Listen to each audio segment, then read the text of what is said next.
Welcome to Debate the News True Crime. I'm Joseph Labasco, joined by host Adrian Barker. Tonight, we delve into one of the most disturbing cases in American crime history, the gruesome tale of Ed Gein, a quiet Midwestern farmhand whose heinous acts of murder, grave robbing, and body mutilation shocked the world. Gein's crimes were so extreme that they blurred the line between madness and evil, and they would go on to inspire some of Hollywood's most infamous horror movie villains. And I'm Adrian Barker. Before we begin, a warning to our listeners. This episode involves graphic violence, desecration of human remains, and, of course, murder, which some listeners may find disturbing. Listener discretion is advised. If you or someone you know needs support, help may be available via the Crisis Lifeline by dialing 988. We approach this story with respect for all victims involved. May they all rest in peace. And a quick disclaimer, Adrian and I are not attorneys, law enforcement officials, or psychologists. We research each case thoroughly, but this show is recorded live with minimal editing, and any factual errors are unintentional. Remember, any individuals we discuss who haven't been convicted of a crime or whose convictions were later vacated are presumed innocent until proven guilty in a court of law. The opinions of our guests and audience members are their own and do not necessarily reflect the views of myself, Adrian, or Debate the News. How did a reclusive farmer in rural Wisconsin become one of the most infamous killers of the 20th century? Tonight, we'll examine every twist from Gein's troubled upbringing and the gruesome discoveries on his farm to the legal legacy of his insanity verdict and the lasting scar he left on our culture. This is Debate the News True Crime. Let's dive into the case timeline. Edward Theodore Gein was born on August 27, 1906, in La Crosse, Wisconsin. He grew up under harsh conditions. His father, George, is an alcoholic, and his mother, Augusta, is a fanatically religious and domineering woman who teaches Ed that all other women are sinful. Gein idolized his mother, who keeps him isolated from outsiders, warping his social development. Ed's only sibling, an older brother named Henry, begins to question Augusta's influence. Ed's father dies of heart failure in 1940, and on May 16, 1944, his brother Henry dies under mysterious circumstances during a brush fire on their farm. Ed himself reported Henry missing and, oddly, led police straight to the body, which had unexplained bruises on its head. Yet the death was officially ruled an accident. Just 1 year later, in December of 1945, Ed's beloved mother Augusta dies after a stroke. Losing his mother devastates Gein. He retreats entirely into solitude. He literally boards up Augusta's bedroom and preserves the house like a shrine to her memory, living alone in a couple of small rooms of the house. Psychiatrists would later mark this period as a point when Gein's fragile psyche fully unraveled into obsessive madness. 1947 to 1952. With his family gone, Ed Gein lives in utter isolation on the remote Plainfield farm. Outwardly, he's a shy, quiet handyman who occasionally babysits for neighbors, considered odd, but mostly harmless in the small community. But behind closed doors, Gein descends into morbid obsession.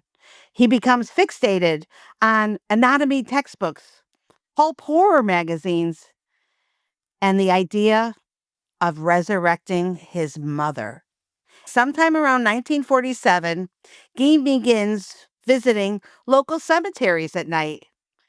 And over the next several years, he robs the graves of at least 9 recently buried women who remind him of his mother. He carefully exhumes the bodies and takes the body parts home. And in his farmhouse, Gein uses the human remains to craft a collection of household items, a gruesome assemblage of skulls, bones, and skin. He later admits to fashioning things like chairs upholstered with human skin, skulls made into soup bowls, and masks and suits stitched from the skin of corpses, and boxes filled with preserved organs. Gein claims he was often in a trance like state on these nocturnal grave robbing missions. He also claims that he thought it would bring his mother back. And by the early 1950s, Ed Gein's twisted, private world had escalated dangerously, though no one in Plainfield suspects the mild mannered bachelor. On December 8th, 1954, Plainfield Tavern owner Mary Hogan, 54, vanishes without a trace from her roadside bar. All that's left is a pool of blood on the tavern floor. Hogan, a brash middle-aged woman, had been one of the few people in town that the introverted Gein occasionally talked to. With no leads, her disappearance became a cold case. Neighbors would later recall Ed making creepy jokes, suggesting that Mary Hogan wasn't missing, but rather at his farm, which they dismissed as dark humor. Then, nearly 3 years later, on November 16, 1957, Plainfield hardware store owner Bernice Warden, 58, goes missing. Her store is found abandoned with the cash register open and a trail of blood on the floor. Bernice's son, who is a deputy sheriff, reports that the last receipt written that morning was for antifreeze sold to Ed Gein. This clue prompts investigators to visit Gein's desolate farm that night. And nothing could have prepared the officers for what they find at Ed Gein's property on that November evening in 1957. Using the antifreeze receipt as probable cause, the police enter the dark, cluttered farmhouse of horrors. And in a shed, they discover the decapitated body of Bernice Warden, hung upside down from the rafters, dressed out like a deer from a hunting slaughter. She had been shot and then mutilated. And inside the house, the officers encounter a nightmarish scene beyond anything in criminal history. Human skulls, bones, and body parts are scattered throughout. They find the severed head of Mary Hogan in a box in one room, and then elsewhere, human skin fashioned into grotesque souvenirs. In another room, a lampshade made of a human face, chairs and belts made from human flesh, a woman's suit stitched together from female skin, and masks peeled from the faces of corpse. And the entire home, it resembles a ghastly workshop of death. Later reports describe the scene as beyond comprehension, a museum of psychosis. Veteran investigators are physically sickened by the carnage. And Gein, who had been out visiting a neighbor, is promptly arrested that night after allegedly calmly confessing to the officers that she's in the shed, referring to Bernice Warden's body. In custody, Ed Gein readily confesses to the two murders. Bernice Warden in 1957 and Mary Hogan back in 1954. He tells interrogators that he has also made dozens of nocturnal visits to local cemeteries to dig up recently buried bodies. However, Gein insists that aside from Hogan and Warden, quote, I never killed anyone, claiming that the other human remains all came from grave robbing. Many in law enforcement doubted this, suspecting Gein could have had additional victims, though no concrete evidence of other murders ever emerged. The press had a field day with the case, and Ed Gein's name instantly becomes infamous. Journalists at the time dubbed him the Butcher of Plainfield, and the story of the ghoulish murderer spreads nationwide. It's as if a horror movie had come to life. Gein's farmhouse is packed up as evidence, and ghoulish rumors fly, some true, but many exaggerated, about necrophilia and cannibalism. No, authorities found no proof that Gein ate human flesh, but the legends took hold nevertheless. In January of 1958, Gein is found mentally unfit to stand trial, based on evaluations that diagnose him with schizophrenia and severe psychosis. He is committed to Wisconsin's Central State Hospital for the criminally insane. Not long after, in March 1954, Gein's now notorious farmhouse mysteriously burns to the ground under suspicious circumstances. Locals speculated it was an arson by angry townspeople who wanted to erase the site of his atrocities. So in 1968 to 1984, Ed Gein spends a decade in a mental institution before doctors conclude he is competent to stand trial. And in 1968, Gein is finally brought to court to answer for Bernice Worden's murder. Given his notoriety, the trial is held without a jury, before a judge. The evidence overwhelming that Gein killed Worden, but due to his long documented insanity, the judge renders a verdict of not guilty by reason of insanity. Gein is not convicted in the normal sense. Instead, he is ordered to spend the rest of his life in a secure psychiatric facility. So he was never tried for Mary Hogan's murder since authorities deemed it unnecessary after the first verdict. Gein is transferred to the Mendota State Hospital in Madison, where by all accounts he remained a quiet, almost model patient, a far cry from the madman that the public imagined. He lives out his days institutionalized, occasionally reading adventure magazines and doing trivial chores under supervision. And on July 26, 1984, Ed Gein dies of lung cancer at the age of 77, still confined to the mental hospital. He is buried in Plainfield next to his mother in a now unmarked grave. You know why? Because his gravestone was stolen by vandals. Though Ed Gein himself is gone, the legacy of his crimes looms large. His case has had a lasting impact on law and culture. Legally, it underscored the standards for the insanity defense and the treatment of the criminally insane. Culturally, Gein became a dark legend. In the decades since his crimes, Gein's grotesque story has seeped into American pop culture and inspired some of the most iconic horror characters of all time. Movies like Psycho, 1960, The Texas Chainsaw Massacre, 1974, and The Silence of the Lambs, 1991, all drew on elements of Ed Gein's story when crafting their fictional killers. Even today, more than 65 years later, the name Ed Gein remains synonymous with true crime horror, a real-life boogeyman who showed the world that sometimes the scariest monsters are human. All right, Adrian, let's open this up for debate and discussion. This is a wild, wild case. Lots to discuss here.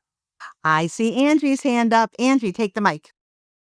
The first thing that I picked up when I was watching the monster documentary, and I said this to Joseph, I said it like literally in the first 5 minutes. I was like, is he special needs?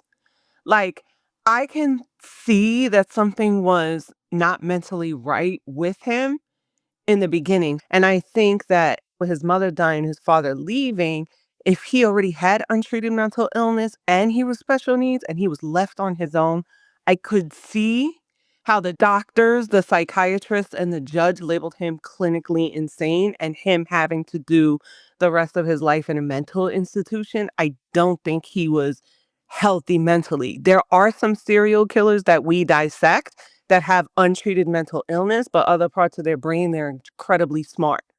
I do think he was talented because he had a talent. I mean, obviously, he was able to fix things, he was able to make furniture. You know what I mean? But there was another part in him, his brain, that was sick. And I wish records of his were like open from psychiatrists so I can pore over those and read those because there was something wrong with his brain. And I'm going to stand by that. Angie, there's no question that something was going on. But you know what? If I had a mother like that, I don't know how I would be. So, if it is true that she really was making her son be scared of a woman and what she was saying and putting the religious beat on that, I could not only understand how messed up he would be mentally, but also that he would have that belief maybe that he could bring his mother back. I wanted to quote really quick Dr. George Arndt, who is the court-appointed psychiatrist in his case in 1958. He says, he did not understand the moral wrongness of his acts. but he did understand the physical nature of them. He emphasized that Gein wasn't calculating or remorseless like a Ted Bundy figure. He was detached from reality, living in a delusion that he could bring his mother back. He noted that Gein had a childlike emotional state and often giggled or smiled inappropriately during questioning, a classic sign of schizophrenia with affective blunting. He also said that Gein seemed genuinely bewildered. The others found his actions horrifying, so he didn't understand because he didn't see it that way. He saw it as a way of bringing his mother back, almost like a Frankenstein type situation where he just really didn't get that what he did was bad. Also, Dr. Carl Wallstorm, the psychiatric evaluator for Central State Hospital, says he was almost totally absorbed in a world of his own making. He was docile, polite, and cooperative, even gentle. He posed no behavioral problems in custody and showed no malice or aggression. Later on, the judge said he was a model patient, mild, obedient, even uncomplaining. I do want to say that I think that the town failed him. I think the people failed him. I don't think he got the mental health treatment he should have gotten. When his family died, he was never in the mind state to take care of that farm and live on his own. I think that he needed to be in a facility from a young age. He needed therapy, he needed services. He never should have had that freedom to mind that farm and be isolated like that, especially after his family died and his mother couldn't look over him. Because again, he was schizophrenic, severely mentally abused, and untreated mental illness. People in that town, like they probably encountered him and he was nice enough and giggled like a child and whatever. And of course, they didn't know what he was doing behind closed doors. But I think a lot of them knew deep down inside that he couldn't take care of himself. When the cops went in there were flies buzzing around. There was like bugs. He wasn't cleaning. He wasn't eating properly. All the things that he was doing in that house, he should have never been left to have that, house to himself like that. He was never equipped to do any of that. And I think that once he got to the psychiatric facility and he was either medicated or treated, they said, oh, he was a model patient because he was getting the services that he needed. Yeah, those are great points, Angie. And that actually leads into our question perfectly, which is we know that Ed Gein had a very dysfunctional, abusive childhood. We also know that he was clinically diagnosed with schizophrenia. Do you think that the upbringing and the abuse and the mental illness is purely the reason why it got to this point and why he committed these murders? Or do you think it goes beyond that? I think there's way more going on there as far as the mother is concerned. A neglectful mother, an abusive mother that can go a little bit overboard. And I'm not saying having sex with the child, but like laying down with the child and constantly rubbing on them and constantly having them to sit in your lap and constantly doing things that might be a little out of the norm. So you're babying the child. You're doing everything for the child. You won't let the child have any independence. But at the same time, you're abusing the child with your verbal abuse, your emotional abuse, possibly physical. That becomes very confusing. Top that off with, I don't want to say low IQ, but lower IQ on the normal scale, possible learning disabilities, whatever the case may be. That is a recipe for disaster. I know, I've seen it. Now, going to the extreme like he did, it all went back to his mom. And even the psychiatrist said so. It was all going back to, I want to bring mom back. I want to bring mom back. So even in her death, he was still affected by mom. What mom said, what mom does, I got to please mom. Also, the brother who moved away because he knew mom was, I'm going to say crazy for the lack of a better word. He knew mom was cuckoo. So he moved. He got away from it. And he came back to tell the brother, bro, you got to get away. She's got you all messed up. But if you get away now, basically you might have a chance. Because, not everybody abandoned him. Not everybody turned their back. Now, when you have a sibling that moves away, it feels like that. Then you're all alone with mom. That's hard. So, yeah, this is tough. And I do have a heart for him. I truly do. That's it. That's all. Everything he did was wrong. Everything he thought, everything he touched, everything he said, in her eyes was wrong. She was narcissistic to the core. So everything was her way only. So without that guidance, without somebody showing him what to do every day, because even if he did exactly what he was supposed to do, it wouldn't have been right in her eyes anyway. So he desperately needed something to fill that void, to come in there and show him what he's supposed to do every day. So that's why he started fracturing off in his brain and creating the mother still in existence, because somebody had to show him. And that makes me wonder, had anyone stepped in and kind of filled that role a little, would all of this been prevented? Hillary, let me ask you this question. Was she a classic narcissist, or could she herself have had schizophrenia and paranoia? Maybe she herself was experiencing it. We do know in studies that it could be hereditary. So I actually did not even think of the word classic narcissism. To me, this is the son of a mother who also is mentally ill. She believed everything was corrupt, sinful, everyone was out to destroy her children, her family, so she had to keep them locked away. That's complete paranoid right there. Religious delusion, nearly all pleasure equaled sin, is one of the things that was highlighted in the outline of her mental health. With that type of mother, you cannot win, guys. You just can't. You can't win because you're never right. Things are never okay. You live in fear every second of every day. You're walking on eggshells. How's mom feeling? How's mom going to react to this? If I tell her that, I'm scared. If I don't tell her, I'm scared. I'm scared. I'm scared. I'm scared. And the mom just seemed to be very inappropriate as far as like when he became an adult with the women, and she's bad and she's a whore and she's this and she's that. It's just weird. I think the mother definitely had a mental health issue that probably went undiagnosed. I think all of that definitely contributed to his issues and probably is part of the reason why he did some of this stuff.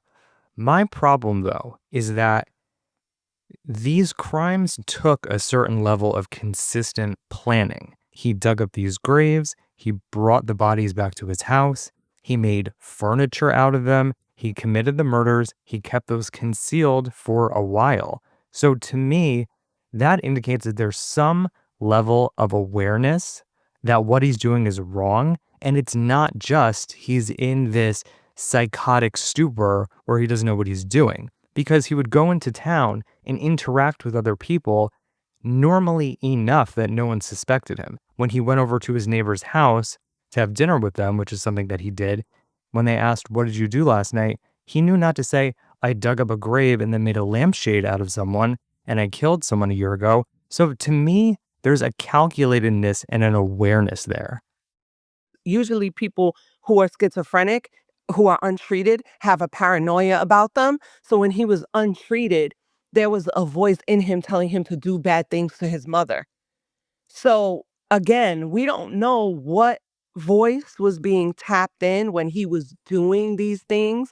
And I think it was Hillary or Adrian was saying that when he was committing these acts, it was almost like a disassociation, because even people who are untreated schizophrenic, they will say, no, Mary did that. I didn't do that. And they really believe it because they don't know that there's multiple people in their head because they're schizophrenic. So we don't know if Ed Gein is in there somewhere, the childlike person who was severely abused by his mother. And then maybe he has that other person that was digging up the graves and doing the lampshades. That's why it's hard for me to really like, I would have to be privy to the clinical team, the psychiatrists, and all of that, because mental health is very layered. Even people with the greatest support system, the best healthcare, they still are not cured from schizophrenia. So imagine him all these years ago. He was abandoned, he was severely abused, he was special needs, he was untreated, and he was diagnosed as schizophrenic. Can you imagine? So I'm not giving him like a lifeline. I'm not saying that he didn't know what he was doing, but I could totally see him doing something very bad like that and disassociating from who Ed was. This was probably another personality that was doing it. That makes sense, Angie. And you know what? Schizophrenia, I'm really not very familiar with that disease or how it works. But I do know that with some of those types of illnesses, I think sometimes isolation can provoke that. So it's possible that, yeah, he was snapping in and out of reality. And during those times where he was isolated and not around people, he was having those severe symptoms. And maybe when he got out around other people, it switched a little bit. You just took the words out right out of my mouth. Yes, and like going back to what Angie said and what you just said, the abandonment, the isolation, all of that, which goes back to the mother. And there's even abandonment issues with the brother. The brother took off and left me. You know, I mean, when you're little and your older sibling takes off, you think they took off and left me here. It's hard. So, you're stuck with mom, and then you got this alcoholic father. And all of those things that you guys just said, yeah, you're spot on. Interesting, interesting case. Agree with Rio when it comes to like this relationship, weird relationship that he had with his mother. There's something there, and it's something not right. And it's very hard to say, because you want to protect your kids. That's your job as a mother and as a father. But I think she did something to him that twisted his mind even more. Adrian, I'd love to hear your thoughts on this whole topic. What do you think? So, as I like to lovingly say, I'm keen for Geen. I feel like he's a victim of his circumstances. Back in the day, they had these psychiatric run hospitals, right? The state would run them, and they were common and they were known for the neglect and the overcrowding, but he had a place to go. The documentaries seemed to make it look something comfortable for him. And I feel horrible for the family members. I'm not taking away from the victims. Nobody deserves to have their life stolen from them. That's 100%. But I don't know if he stole it from them because of anything other than he didn't know better. That's why the community has to get involved, because I can't speak for how it was back then, but I have a feeling that that small town knew he was not equipped to take care of himself and do all of that. Could they believe that the mental illness was so severe that this is what the hell was going on behind those closed doors? No, because everybody's so worried about their own life and their own problems, and they turn a blind eye. And, a lot of this stuff can happen, but I also think the community failed him. Could lives have been saved if people would have stepped in and maybe coaxed him maybe to commit himself into a independent living mental institution or whatever the case was? He just didn't get the services that he needed, partly because I just think people just turn a blind eye to those kind of things. And I think good people can do some heinous things with untreated mental illness. And I've seen it for myself, in life with individuals that I've known, that I have grown up with, that I was so close and was the sweetest person. And then certain mental illnesses progress as individuals get older. And if they don't take care of themselves and they don't get services, they morph into a person that you don't even know anymore. And I think that a lot of lives could have been saved if maybe someone might have stepped in as soon as the mom died and said, okay, you need some guidance here. Yes, yes, I agree. So, Monster, it wasn't really a documentary, right? Like there was some things that were in it to really kind of stir things up. We were talking earlier how much we love Ryan Murphy, would love to have him come on the podcast. We'll have to invite him one day. But this was also during a time of World War II. This was during a time when all over the news we were starting to hear. That part is fact. We don't know if he knew Elsa Koch. That we don't know. That was probably put there for dramatization. But what is true is that the news was talking about very horrific things that were taking place under Hitler's regime. And I think that could also cause a lot. That could have caused the mother to be scared. I can't imagine being a mother during that time, so I just want to lay that out there. That's a good point, Adrian. So, Ed Gein's brother, the two of them were burning brush on the Plainfield farm, And Ed came out of the woods, and when they went in, the brother was dead. And although the official cause of death was asphyxiation from the smoke, what was strange was Ed first came out and said he couldn't find his brother, but then when he led the search party into the woods, he beelined directly for where the brother's body was. And the brother also had bruising on his head. Do you think Ed Gein murdered his brother? This is something that's been speculated, and I kind of think he did. What do you guys think? Yes, I do. That was just so clear that when he went to look for help to find his brother has no sign of burnt from the fire, but he had bruises in his head. So it was contradicted, right? There's like, did he die from the smoke or from the fire, or did somebody hit him in his head? Yeah, very suspicious.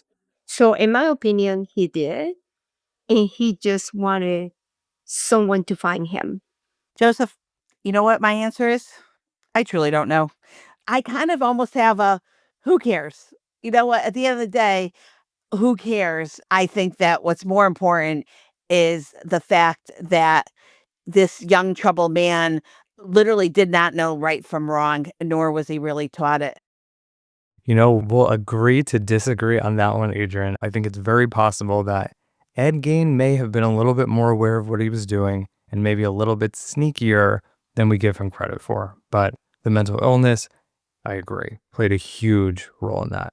But what was really taking place with the psychiatric hospitals? Because I was like, wow, what if we had that in today's world? Like, we don't hear about psychiatric hospitals. And the reason for that, guys, is because it was deinstitutionalization, the movement that accelerated under the Reagan administration. So I thought, wow, that is so interesting that today the prisons and jails have largely taken the place of these asylums for treating severe mental illness. And I get that they were horrible and overcrowded, like I said earlier. I get all of that. But now, what is taking place? So, that movement starting in the 60s to shift mental health care from state hospitals to community based centers. I think that as state hospitals were closing, that intended network of community based treatment centers, they were never adequately funded or established. And that did lead to a large population of people with serious mental illnesses becoming homeless or incarcerated. And we're kind of like here at the point now where the president's executive rule to say, well, we'll take people and put them back into these community centers, but where are they? Do we really have them? Because if the prisons are the new asylums, then how are we really helping people, right? And psychiatric care today is so different. So I would like to hear a little bit about what your thoughts are, if you wouldn't mind sharing, what your thoughts are when it comes to psychiatric care today for prisoners. Horrible.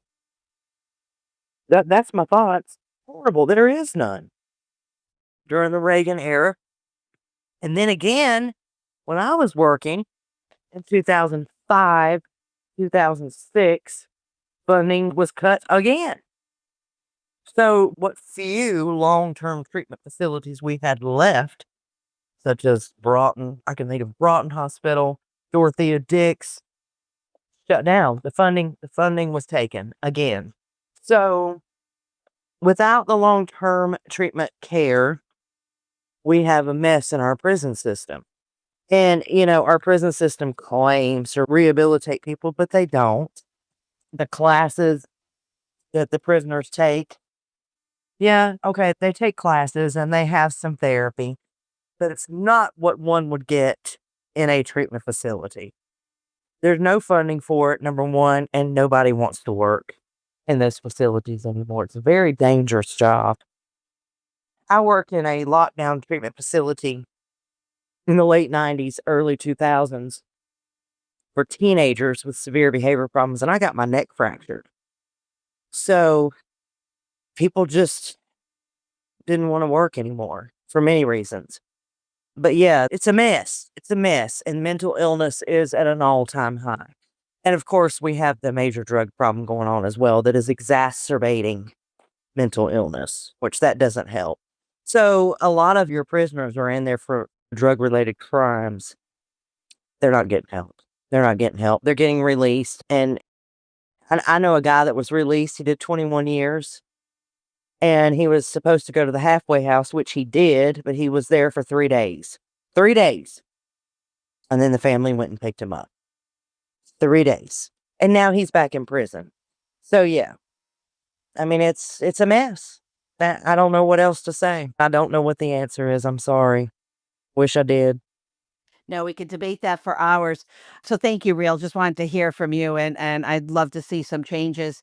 And I have to say this too. I found it so interesting. We had, King Kong, and we had Night of the Living Dead, and we had the zombies, but all of those scary movies at the time scared us.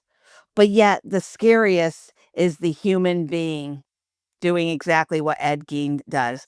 And that blew me away. So that's a wrap on this Debate the News true crime episode. The case of Ed Gein, it is as disturbing as it is thought-provoking. I really enjoyed the conversation. Gein's gruesome deeds shattered the illusion of a small-town innocence and forced America to confront the thin line between mental illness and pure evil. His acts were 100% pure evil. For all of the lurid fascination his case inspires, we must remember the real victims and their families. Bernice Warden and Mary Hogan lost their lives, and countless families in the Plainfield area had the remains of their loved ones desecrated by Gein's actions. His crimes devastated a community, and it left a wound on the national psyche that still lingers. And please don't go there today. Don't chip at Augusta's stone. Already, Ed lost his stone by someone that stole it. First of all, don't enter a cemetery at night, and it's private property. So just don't do it. That's all I'm going to say, Joseph, right? Don't do it. Don't touch someone's headstone. I agree. We can agree on that. This case reminds us that sometimes the most terrifying horrors are not just in movies or books, but in real life, hiding behind the face of an unassuming neighbor. Ed Gein's name endures as a grim cautionary tale of a disturbed mind that went unchecked until it was too late. Thank you to all of our listeners for joining us tonight. We appreciate you being a part of our Debate the News true crime community. If you found this episode informative, please subscribe to the podcast, leave us a review. Your support helps us keep these conversations alive and reach others who care about the stories behind the headlines. We'll be back every Tuesday and Thursday with more chilling cases, debates, and discussions to dive into. Until then, stay safe, stay vigilant, don't go into cemeteries at night, and definitely don't kill anyone. Good night.